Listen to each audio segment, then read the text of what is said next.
What's up, everybody? Welcome into another edition of Friar Territory here on the Foul Territory Network. I'm Kyle Glaser alongside former Padres center fielder Mike Cameron. The Padres defeated the Colorado Rockies 9-6 today in their afternoon series finale. They took 3 of 4 from the Rockies to finish their 7-game homestand 4-3.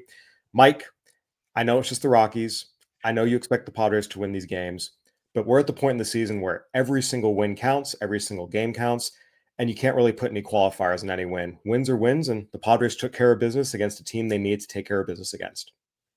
Definitely, Cal. I mean, when you're talking about the situation right now, it's getting in as many victories as you can before the season close out.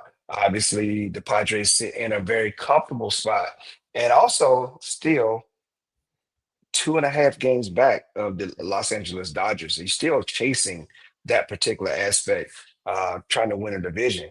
But right now, it's just a matter of like making sure your guys are healthy and making sure you get a chance to go in and play good baseball. And they did that in this series against the Colorado Rockies. And they are getting the opportunity to, I think, getting the chance to beat up on a team that's, coming up in the next series against the New York Mets, who've been just like they dropped the ball somewhere, man, and all they dropped the ball and all the marbles have fell out of the bag, and they're trying to grab all the marbles and try to put them back in and regroup. But right now, the Padres are sitting well, and they're just trying to look to take advantage of that as they go into New York. With that being said, um, the Padres are sitting in a good spot Yep. and they can continue this run that they have right now, but also continue to chase the Los Angeles Dodgers. Absolutely. The Padres now are 82 and 68. As you mentioned, they are 2.5 games back of the Dodgers with 12 games remaining in the season. And they are very, very comfortably in that number 5 spot in the National League playoff picture. They have a 5-game lead over the Mets, who currently sit in the 6th spot. They, of course, will face off against the Mets for 3 games here beginning Monday. Mike, you raise an important point about guys staying healthy, getting rested. We saw the Padres sit Manny Machado and Luis Ariz in the series finale today. And sitting Manny Machado was something that needed to happen and has needed to happen for a long time. From August 1st through September 10th, he was a bottom 10 hitter in all of Major League Baseball in terms of both batting average and OPS, average in the 180s and then OPS in the 550s. It had been rough. To his credit, he bounced back homered in back-to-back games against the Rockies, then got this day off on Sunday. Obviously, Monday's an off day as well. So he's going to get a full 48 hours off. I think it's important they get the best, healthiest, and freshest Manny Machado down the stretch. And I did think it was a good sign that he was starting to find his groove again, homering back-to-back games. Now he gets a full 48 hours off. I do think it puts him and the Padres in better position moving forward here than if they just continued running him out there again and again and again, as we saw they were doing, and it wasn't working. Yeah, look, for the Padres to be able to rest a guy, Manny, who generally plays every day if he's not hurt, but he also plays when he hurt a lot. But you get the best version of Manny Machado Yeah, when he's healthy, mentally and physically. Everyone's going to go be banged up a little bit this time. They're going to be tired, oh, and yeah. to be able to take a couple of days off and then go cross country and to get ready for an East Coast trip, that's always a good sign of good health. Manny's not a spring chicken anymore, but he's definitely a seasoned veteran. So whenever you can get him at his strongest, and especially they're going to need a lot of production output from Manny down the stretch in these last 12. So it's very well important. Yeah, no question about it. And that brings me to my next point. One of the things that happened this week that is a positive the Padres can take away and should take away. Again, 4-3 against the Reds and the Rockies. There were some losses in there that weren't great, but on the whole, anytime you come out with a winning homestand, it's a positive. But we are starting to see Fernando Tatis Jr., Manny Machado, and Jackson Merrill all hit and hit for power at the same time, which is something we have not seen throughout this season. Fernando Tatis Jr. has 4 home runs already in September. Manny Machado, as we mentioned, homered in back-to-back games on Friday and Saturday. Jackson Merrill homered today in the finale. He's homered in 3 of his last 4 games. And this is something we've talked about. The Padres have struggled to hit for power all year. They've been bottom 5 in the league in home runs pretty much the entire way. And look, you have to hit for average and power to have success in the postseason. Again, it's a small sample. It's just a couple of games, but it's a start. And I do think it's a good sign we're starting to see. We've talked about all year. They need their stars to play like stars. Tatis, Machado, and Merrill are their three main guys. If they're all starting to hit for power at the same time, that's when this offense starts to have a little bit more oomph to it and actually be more of a threat than they have been, frankly, for much of this year. Yeah. So, Cal, I look at this and I see, a guy like Tatis. I know he got booed the other day. He had 4Ks or whatever, whatever, whatever. But his Yeah. last 7 games, the guy has a 905 OPS. I mean, Yep. so he's been there.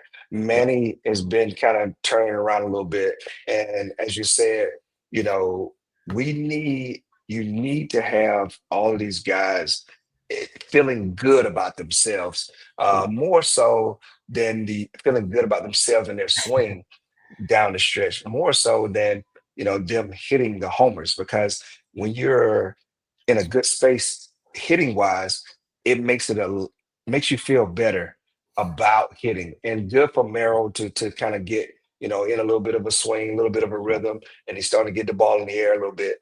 We know that it probably not. If you have a playoff series start off in San Diego, it's probably not going to be a big slugger space or whatever it may be, Yeah. in that sense. But the good thing about with those three guys hitting, and then you add O'Hearn, and you add Loriano, and you add some of the other guys who are able to pop one every once in a while, Gavin Sheets. So it just kind of like it just springs the board for guys to be able to continue to do well. And obviously, but as you stated, the main course and the main piece of these three guys really feeling good about their swings as they continue to go down this stretch run to prime themselves for a playoff spot, but also the chase of the Dodgers, given the opportunity. Yeah, and again, it's not like they all went 1 for 5 with solo home runs. Fernando No, Tatis Jr. back-to-back multi-hit games. Manny Machado back-to-back multi-hit games. Jackson Merrill, and I talked about this during the Red Series. I was out covering it at Petco Park earlier this week. He's starting to get his swing back, and you can just see it. The balance, the rhythm, the timing, the finish, all of it. When he came back from his concussion, he was chasing. He didn't look right. Then, of course, he had his ankle injury, and that throws you off. And his first couple games back were a little rough, but over these last 7, 8, 9 games, I mean, he's hitting for average. He's hitting for power. We're starting to see the consistent string of hits. We're seeing doubles. We're seeing triples. We're seeing homers. I mean, I really do think we're starting to see the Jackson Merrill that we saw really last year. And if that guy comes back, it adds an entirely new dimension to this Padres offense. Again, they have to keep it up.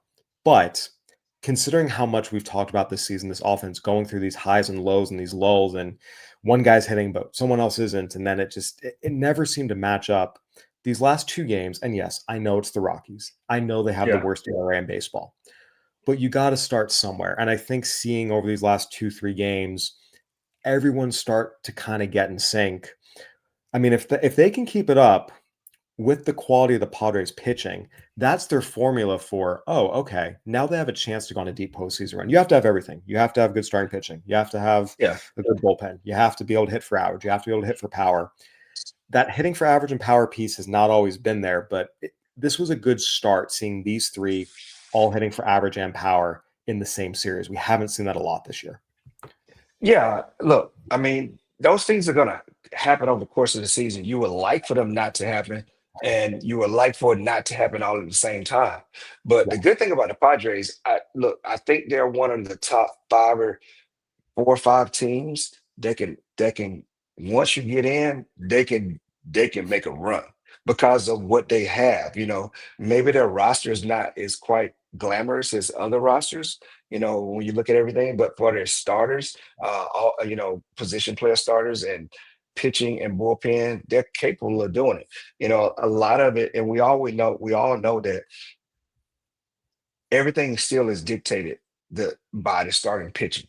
Yes. So if you are able to get these guys comfortable enough where they're going 5 or 6 innings, we already know that 6, 7, 8, 9 Yeah.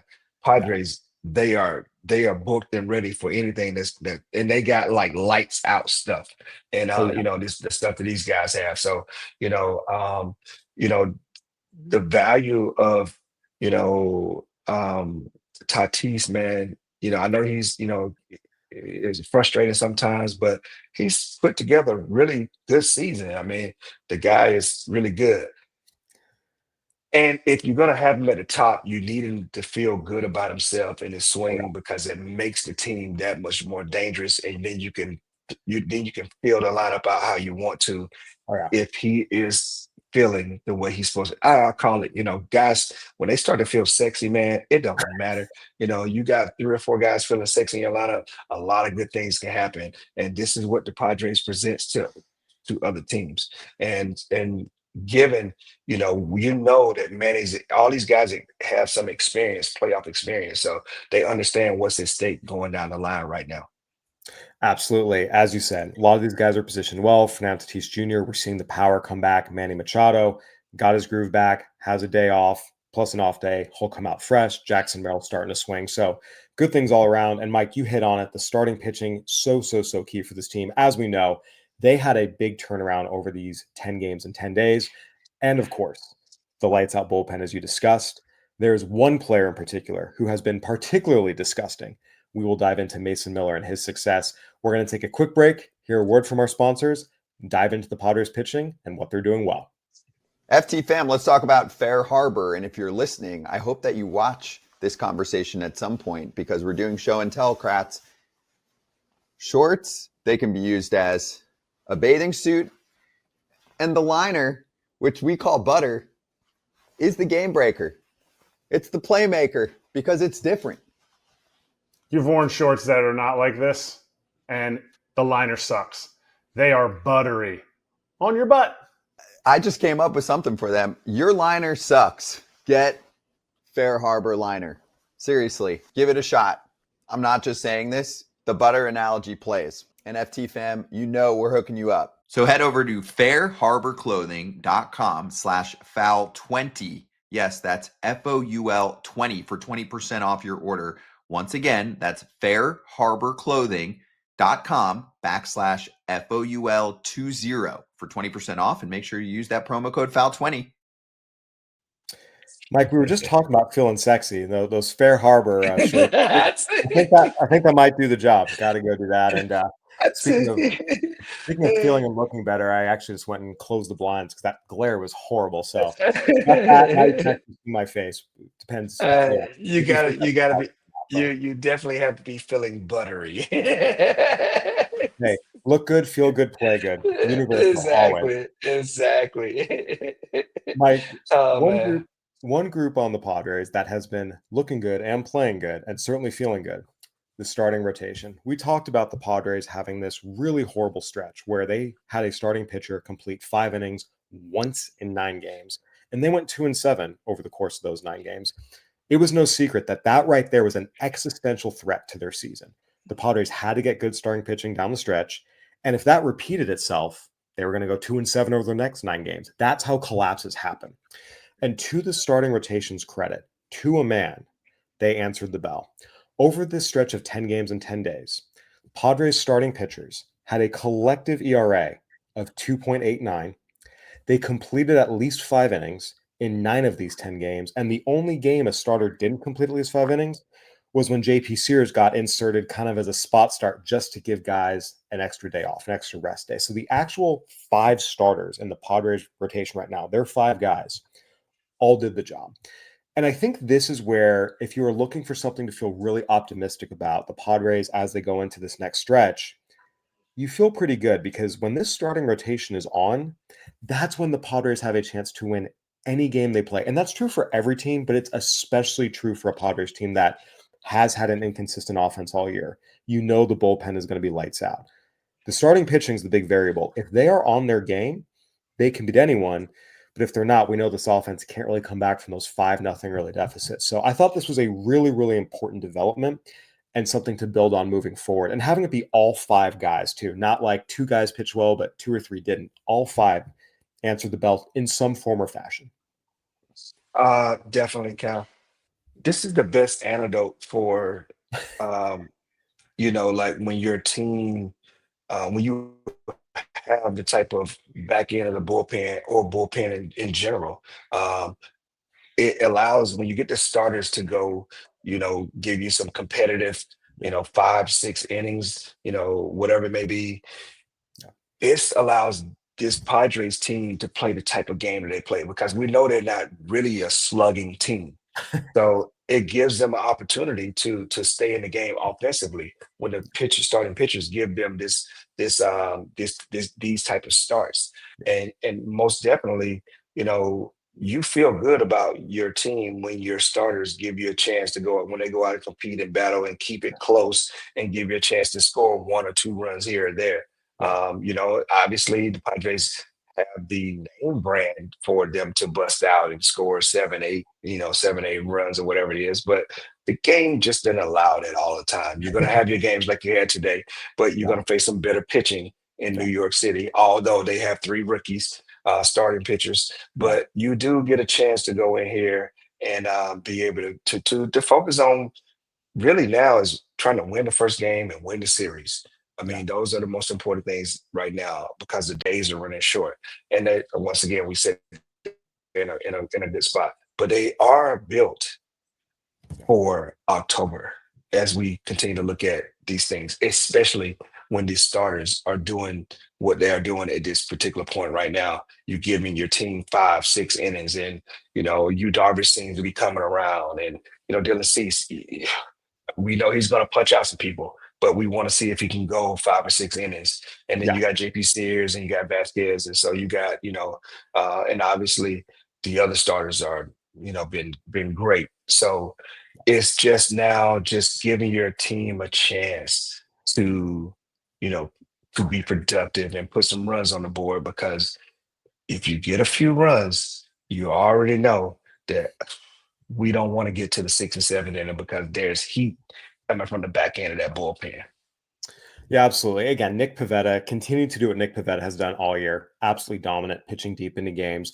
Michael King, in his first start back from his second IL stint, the fact he was able to complete 5 innings on a pitch count, he was that efficient and that effective, I thought was a really, really good sign. And then you move through it. Randy Vasquez has been huge. Came up, he's filled in a spot in the rotation, twice delivered 6 quality innings for the Padres.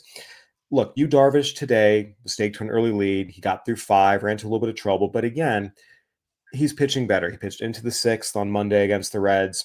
And Dylan Cease has been so up and down all year, but he's strung together 2 back-to-back quality starts here. 5 innings, 1 run, 6 innings, 1 run. So when I say quality starts, not the official stat, but it was a quality outing. Yeah. Realistically, for the Padres, we know that they have to have this in order to achieve all of their stated goals: winning a division, going deep into a postseason, reaching and winning a World Series. And I just thought it was a really good sign. Again, they have to keep it up. It wasn't the best offenses they were doing this against, the Rockies and Reds, but again, it's the time of year when it doesn't matter. Everyone's fighting for their lives or trying to play spoiler or fighting for a roster spot. You got to still step up and deliver your best, and the Padres Stars have done that. Mike, I do want to pivot to the bullpen here a little bit because we have seen Adrian Morejon. Again, this week wasn't great for him. He suffered the loss in a game against the Reds on Wednesday in the series finale. Today gave up a couple runs. Jeremiah Estrada, we've seen at times, has shown a little bit of wear and tear. He gave up a run today as well. But the one guy who has just been consistently ridiculous since he arrived in San Diego is Mason Miller. We saw it again today. Inning and a third, 3 strikeouts. He has now allowed 2 earned runs in 17 2/3 innings since coming over. And that was just a 2-run homer in his second appearance as a Padre. And he has struck out 34 of the 62 batters he's faced. It has been utterly ridiculous dominance from Mason Miller. You talk about trade deadline additions making a big impact, and we'll talk about the cost the Padres paid in a second. But just from a pure impact standpoint, you cannot ask for much more than Mason Miller has given you. Yeah, man. And I think those 2 earned runs there, I think it was against Julio or something like that. It was Lourdes Gurriel taking a Gurriel. 104-mile-an-hour pitch and turning out a home run. The hardest pitch hit for home runs since action began. So, again, that was the second appearance he's made. Since then, he's been dominant. 15 straight scoreless appearances. Yeah, like we saw it again today where he just kind of mowed down those guys, Yeah. with Colorado. But like, look, this is the high leverage guy that you can deploy in the sixth or seventh inning or whatever you need early on. And he also can close the game too. Yeah. He has that type of potential. And Yeah. what he's given the Padres at this point, he's given them, when he comes in, the game is basically locked. And you in the other dugout, when he's coming in, the game is locked. And you just hoping that he'll only throw in one inning, if anything. But he's capable of going multiple innings. So Yeah. I mean, look, what he's done for this ball club has solidified, a space, where if the Padres are winning a game and he comes in, you pretty much know that it's going to be locked down for 3 or 4 or 5 or 6 of those 27 outs for sure, because that's how good he's been, and nobody wants to see that. Nobody wants to see that guy. When he's throwing like that, nobody wants to take a part of that. I mean, you don't want to face 104 with disgusting 90-mile-an-hour sliders. Not at all. Not at all. It Yeah. is not. It is no fun.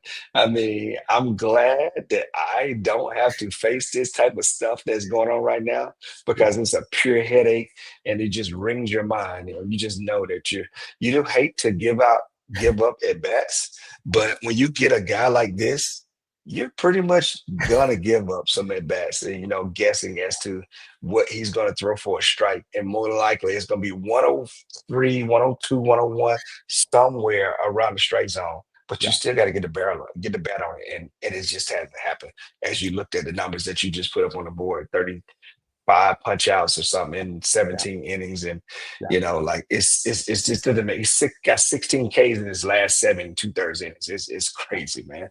Yeah. Stop it. 15 straight scoreless appearances. In that time, he's given up a grand total of 4 hits in 15 appearances.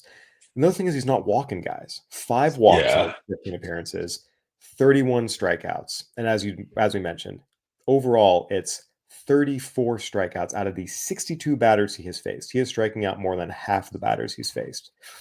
It has been ridiculous. And look, we know the Padres paid a very high price at the trade deadline. We talked about this.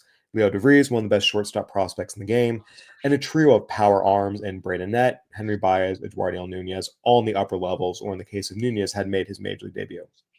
We also talked about Mason Miller is a monster. And it's not in hindsight. That's the word I used when he was acquired. I've written about him in the past during my time at BA and tweeted about him and just how ridiculous he is. But we are seeing an even better version of Mason Miller, already a monster. And now this is like Frankenstein level stuff. It's interesting. When Robert Suarez suffered the loss after giving up a tie-breaking home run to Tyler Stevenson against the Reds in that Tuesday game, you started to hear some calls for Mason Miller to become the closer.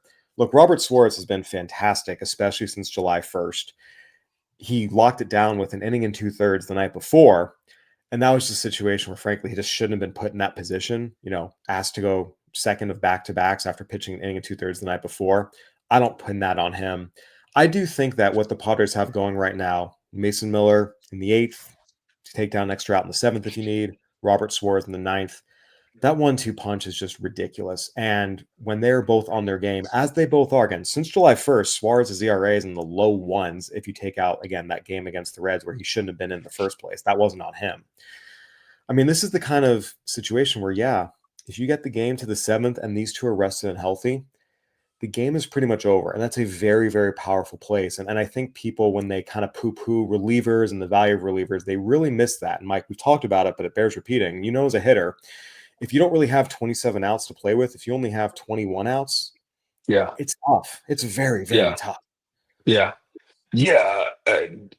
It puts the other team in the fire right away, especially if you know that your starters are giving you some competitive shutout innings here and there, and then you got these guys that are swinging the bats pretty well within Machado and Tatis and I mean, let's see, Merrill. I mean Merrill, Yeah.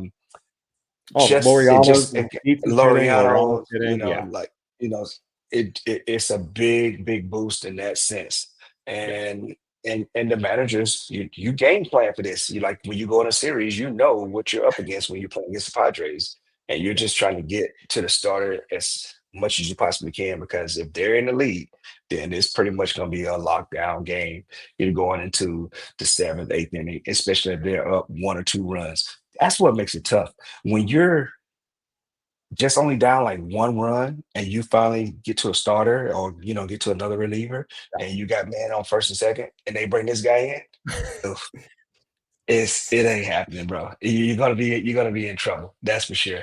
And then you got Suarez, who's got 38 saves. He's done a great job of closing it down. And people have to remember, like, in this game of baseball, over the course of 162 games, you gotta give the players some grace. They're not gonna be great all the time out, man. There's gonna be some bad times. Like, these are human beings. But Yeah. I take that back, except for Mason Miller. I mean, but for the for the most part, for the most part, these guys have been dominant at what they've done all season long. And this is primarily the reason why the Padres are in the position they're in now, because those close games get shut down real quickly. Yeah, again, Suarez, even if you include, what happened on Tuesday, which again wasn't on him, he's still got a sub 2 ERA since July 4th and has been incredibly reliable. So, again, this is a good problem for the Padres to have a debate about which dominant back end reliever should be their closer. Either way, they're in a good spot. And Mason Miller has certainly given the Padres everything they could have asked for. And again, no one should be declaring victory. This trade is going to take 5, 6, 7 years to play out. We'll see what Yeah. happens. But in terms of what the Padres wanted and needed right now, Mason Miller is delivering it, and frankly, even exceeding what he was doing for the A's. So the Padres Yeah. could not be happier, and he's already made a huge impact. All right, Mike, the Padres have a big series coming up. 3 games against the New York Mets. I think it's in Monday to Wednesday earlier. I meant Tuesday to Thursday. It's Sunday. It's the end of the week. We're all a little brain fried right now. We're going to take a quick break, hear a word from our sponsors, and then we'll dive into that critical upcoming series between two teams fighting for playoff position. We are longtime fans of Omaha Steaks, and I am drooling looking at the website right now, featuring USDA certified tender steaks, and also during their Red Hot Sale event going on right now this fall, 50% off site-wide at omahasteaks.com. Plus, for the FT fam, an extra $35 off with promo code FOUL at checkout. You've been a big fan of Omaha Steaks since your early days as a pro. Brings me back to my low A-ball days, because we used to survive on this. We get a big order at the beginning of the year, cook them on our little electric grill, can of peas, some mac and cheese. That was dinner for 4. We survived off Omaha Steaks. It still has a special place in my heart. You thrived. Well, you guys ate like kings. Yeah. That's special. Get fired up for fall grilling with Omaha Steaks. Visit omahasteaks.com for 50% off site-wide during their Red Hot Sale event. And for an extra $35 off, promo code FOUL at checkout. 50% off at omahasteaks.com and an extra $35 off with promo code FOUL at checkout. See site for details. Dig in. All right, Mike, the Padres head to New York now for a 3-game series against the Mets. The Padres, as we've discussed, hold the number 5 seed in the NL playoff picture. The Mets hold the 6th seed. The Padres have some breathing room. They're 5 games ahead of the Mets. Realistically, unless the Mets sweep them, there's really no danger here of the Padres dropping out. That being said, you want to take care of business. The Mets are 77 and 73. They had lost 8 straight games prior to today. Pete Alonso hit a walk-off to finally get them off the schneid. Nonetheless, this is still a team that's dropped 8 of 9. And frankly, their season is spiraling. What are you going to be watching for this series from the Padres' perspective going to Citi Field? I mean, first and foremost, like the first game, like you need to, kind of, I would say set the tone. I mean, each day is a tone setter in itself. But you got Michael King going on the hill on Tuesday, so it makes it, that much. I think the Mets got Clayton Holmes going, so Yep. they are pressed. They're pressed. Although they won this one game, in the series, they are pressed to try to hold off anything behind them. And I'm sure, but we're not worried about it. Padres are not worried about what is going on with the Mets. We're trying to knock the doors down and and take them out in any way possible. Let them deal with what they got to deal with. But obviously, you have much respect for that team because they are in this playoff position for a reason. And it's just that they haven't played well on the back end of this. On the back end of September or September in itself, they just haven't played very well down the stretch. And it is look in 2008. We lost like 7 or 8 games down the stretch. We still got in, but man, we were depending on people to do it. But in this situation right now, you're not really worried about with the Mets, and so you're just trying to continue to play good baseball. The Mets haven't played really good baseball, but so I'm taking our energy that we have taken off this last homestand against Colorado Rockies and taking it in and feeling good about if I'm Shilty, I'm feeling good. I'm feeling good about Tatis swinging the bat well. Um, you're Manny bouncing back, and then the kid in Merrill in center field. Like those are the things that I feel good about going into this series and just trying to continue to win series and win ball games as much as you can as the games start to close down as we look at these starting the last 12. Yeah, as you mentioned, Michael King versus Clay Holmes in the opener on Tuesday. Nick Pivetta, the Mets haven't officially announced it, but it would be David Peterson's turn in the rotation. He is a good starter. And then the finale would be, in theory, Randy Vasquez versus Jonah Tong, who's been a very, very impressive young rookie for the Mets. You mentioned they have 3 rookies in the rotation right now. So you're looking at 3 pretty good pitching matchups. I think the thing that's going to be most interesting to me to watch from this series is how the Padres perform against a winning team on the road. Yeah. We've talked Yeah. all year about the Padres' road struggles. They Yeah. have lost 10 of 11 road series against teams with winning records this year. Now they go in to face a Mets team that is spiraling. Yeah. This is the kind of series the Padres have to prove and also gain some confidence of, we can go win a series on the road against a playoff caliber team, because it is something they have not done since May when they took a series from the Brewers. I do think that's going to be big for me. And the other thing I want to watch is how they fare against David Peterson. We've talked about the Padres do not do well against high-end lefties. We just saw that with Kyle Freeland and Nick Lodolo and Andrew Abbott all shoving against them. David Peterson's legit. So I think those are 2 things I'm going to be watching. How does this team perform on the road? Can they win a series on the road? And how do they do against David Peterson? Because those are the 2 things they got to do. Show they can beat high-end lefties and win series on the road against good teams. That, to me, are the 2 big keys to watch. Definitely. We know this is one of those teams that don't really play well on the road, and so you're faced with that challenge. But at this point, like that doesn't matter. It's about Tuesday. Like we need to play a good game on Tuesday, and to give ourselves a chance to win this series.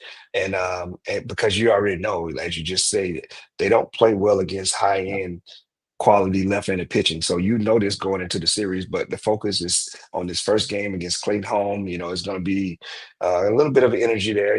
Obviously, it's New York City, and so guys like to do that, and so it's a playoff environment, and the pressure is on New York, and the Padres just got to play good baseball, man. Literally. I want to get your thoughts on this. The Padres, as we mentioned, are 2.5 games back of the Dodgers, and the Dodgers do hold the tiebreaker. Obviously, 2.5 games in 12 games is not an insurmountable lead. Yeah. But do you feel like the division race is over? Do you feel like, at this point, given the advantages the Dodgers have, the schedules, it's theirs, and for the Padres now it's just about staying hot and trying to get the best wild card position possible? Or do you feel like the Padres still have a legitimate chance to run down the Dodgers and win this division? I mean, I look 2.5 games. A lot can happen in 2.5 games. But you have to take care of your business. In the Padres sense.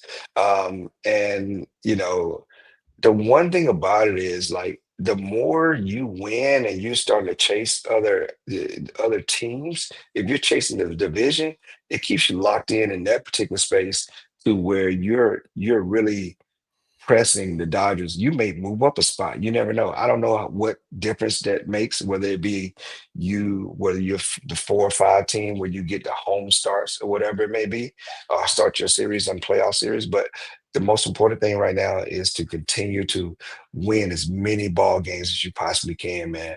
I've had many a season where it's came down to the last day, and that's no fun, bro. Because it look as much as as much as we sit around and talk about it,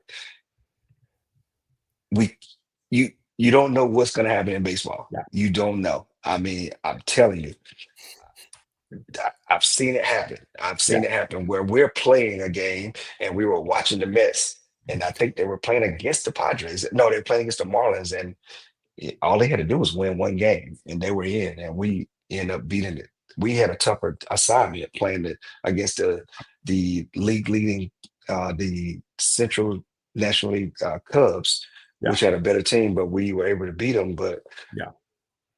that was stressful, man. You do not want that kind of stress going into the last day. It's devastating, and the adulation of winning and the agony of defeat, man, is you do not want to come down to the last day. So you press on as hard as you possibly can until someone says that you're in, and you can have all the champagne showers you want, man. That's the best. That's the best feeling once you get in, and then once you get in, anything can happen.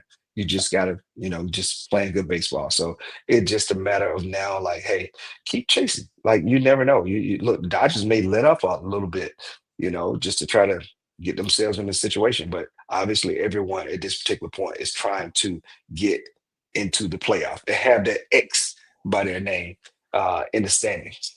Yeah, Brewers and Phillies have that. And yeah, there's no question. Both the Padres and Dodgers on the whole have not been playing great recently, but the Dodgers did just take 2 of 3 from the Giants, bouncing back from a walk-off grand slam they lost on Friday. It's interesting. The Dodgers have 13 games left, the Padres 12. This is going to be an interesting week. The Dodgers have the Phillies for 3 at home and then the Giants for 4 at home. Again, the Phillies are one of the best teams in baseball. Giants, Dodgers, look, it's a huge rivalry. Anything can Yes. happen. And the Giants are going to be fighting for their playoff lives. I do think this is the time for the Padres to really make their move, especially, again, against a reeling Mets team and then a White Sox team that, look, we know what the White Sox are. They're a last place team. Yeah. They're kind of terrible every year recently. But again, they have some young guys. They want to play spoiler. I do think that knowing the Dodgers are going to have a gauntlet this week. And again, the Padres can't control what the Dodgers do. If the Dodgers go No. 6-1, it is what it is. But I do think that from a scheduling perspective, this is the time for the Padres to make their move. It's very, very feasible. The Dodgers go, call it 3-4 over these 7. And if the Padres go 5-2, like they probably should in these 7 games, then things get really interesting. So I guess 5-1, they're playing 6 games. So again, I don't want to say that it's now or never, because like you said, this is a crazy game. Anything can happen. But I do think that this is the week, this is the time to make their move. I think if they don't gain ground this week, it's going to be tough facing the Brewers and D-backs, 2 good teams the final week of the season, and make it up then. I think this is the time where they have to make their move. Yeah, you look and understand too. Like, you're not just walking in just because you see Chicago White Sox on paper. They've been playing good baseball, so That's true. and especially at home. So Yeah. you do not want to mess that up. But then you don't want to look too far ahead because you need to go into here and play the Mets. I'm sure the Giants fans on one time are rooting for the San Diego Padres right now. But but obviously your job is to try to take care of business, man, and maintain your position and possibly increase your position over these next 6 days or so, because you don't want it to come down to, especially when you playing teams that play you very well down the stretch, man. So the Padres put the foot on somebody's neck, man, and keep it on there and keep pushing, and hopefully you have these guys swing the bats well.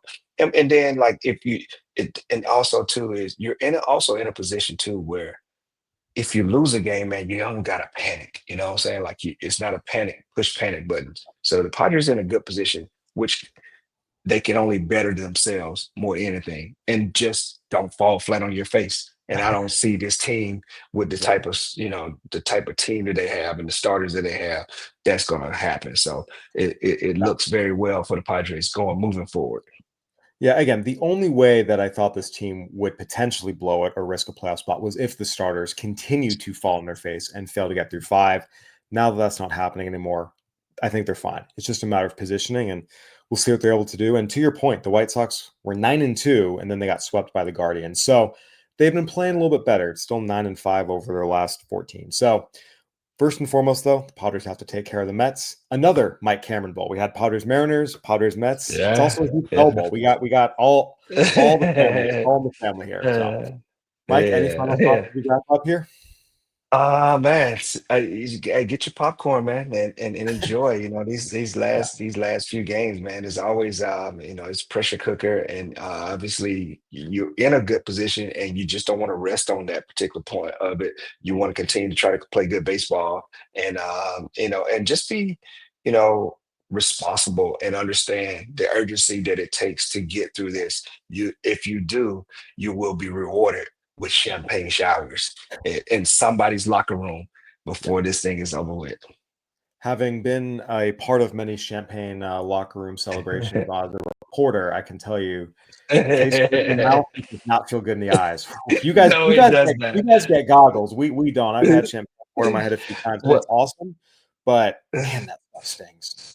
well, I came up in an era where there was no goggles. You just had to take the Oh, burn, you had to man. take it. You know, you had to take the burn. I Oh, think it wasn't until my last one that we got the goggles or whatever it was. And yeah, now they ship them into these guys along with the champagne. But yeah. we just had to go with the burn, man. I once when my first time making it back to the playoffs in San Diego, we were in Arizona, and Hoffy told me, he's like, "Hey man, we don't wear goggles around here. You gotta feel the burn, bro. It makes you appreciate it that much more." Yeah, 2 days, my eyes are just like terrible. Like it's terrible. I got bad eyes, and so I do not want to feel that. But I get it. I understand it is a special time anytime you make the playoffs, man, because you can't take it for granted because it's so hard to make it over. When you're playing 6.5 months, man. So the opportunity of doing that is such a gracious thing. And we look forward to seeing this over the next week and a half or 2 weeks or so. It's go time. This is the time of year that's, as you said, it can be stressful, it can be Yeah. tense, but it's also the most rewarding when it goes the way you want it to. We will see what happens. We will have you covered here on Friar Territory. Once again, go ahead and hit that like button, subscribe button, 5 stars, all the good stuff. Head over to friarterritoryshop.com. We got all the swag, hats, quarter zips, t-shirts, folders, mugs, all the good stuff. Definitely help out and support the show. For Mike Cameron, I'm Kyle Glaser. Thank you for watching and listening. We'll be back on Wednesday with Heath Bell. Have a good one, everybody.